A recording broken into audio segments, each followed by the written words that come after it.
मित्रों नमस्कार। हमारा आज का टॉपिक है पेड़ पौधों में श्वसन।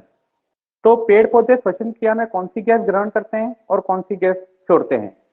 तो पेड़ पौधे ऑक्सीजन गैस ग्रहण करते हैं और कार्बन डाइऑक्साइड गैस वायुमंडल में छोड़ते हैं श्वसन क्रिया में। पेड़ पौधे दिन में श्वसन क्रिया में कौन सी गैस लेते हैं तो ऑक्सीजन।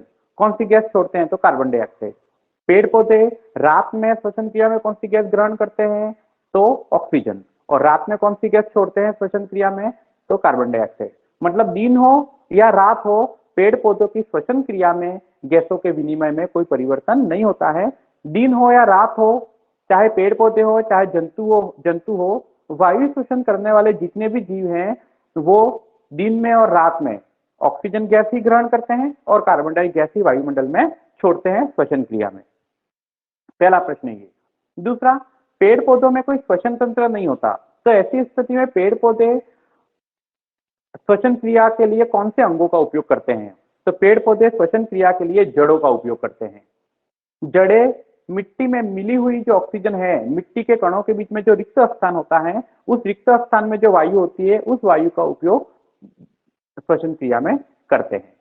ठीक, और यही कारण है कि जब कोई खेत पानी से भर जाता है तो जड़ें श्वसन क्रिया नहीं कर पाती, क्योंकि मिट्टी के कणों के बीच में जो वायु होती है वो पानी भर जाने के कारण नष्ट हो जाती है, खत्म हो जाती है, जिससे जड़ें श्वसन क्रिया नहीं कर पाती और खेत की फसल पूरी नष्ट हो जाती है।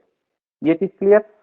अब बात यह है कि चावल की जो खेती होती है, चावल की जब अपन खेती करते हैं तो चावल का खेत तो पानी से भरा हुआ रहता है, तो ऐसी स्थिति में नहीं होती।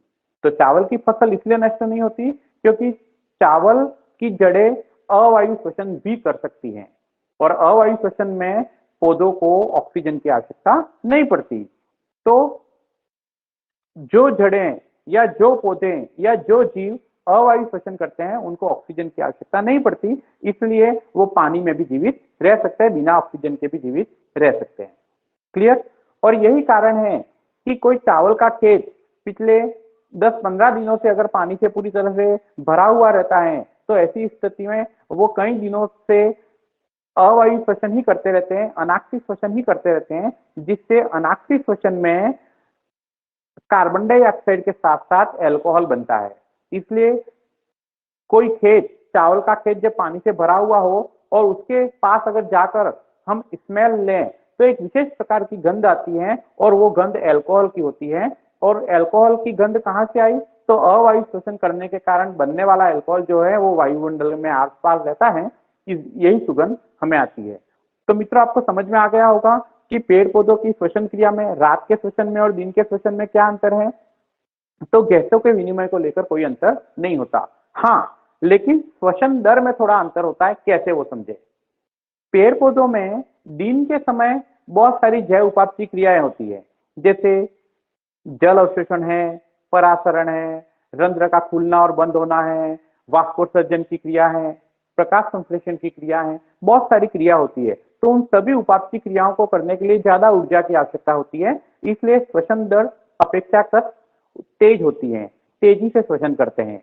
लेकिन रात के समय जब उपापचय क्रियाएं लगभग नहीं होती, प्रकाश संश्लेषण की क्रिया नहीं होती, वाष्पोत्सर्जन की क्रिया नहीं होती, रंध्र जब बंद हो जाते हैं, ऐसी स्थिति में पेड़ पौधों में उपापचय क्रियाएं कम हो जाती है रात के समय। ऐसी स्थिति में उनको ज्यादा ऊर्जा की आवश्यकता नहीं पड़ती, तो पेड़ पौधे रात को श्वसन धीरे धीरे करते हैं, कम मात्रा में करते हैं। तो रात को श्वसन दर कम होती है, दिन को श्वसन दर तेज होती है। बाकी गैसों के विनिमय में कोई अंतर नहीं है। धन्यवाद।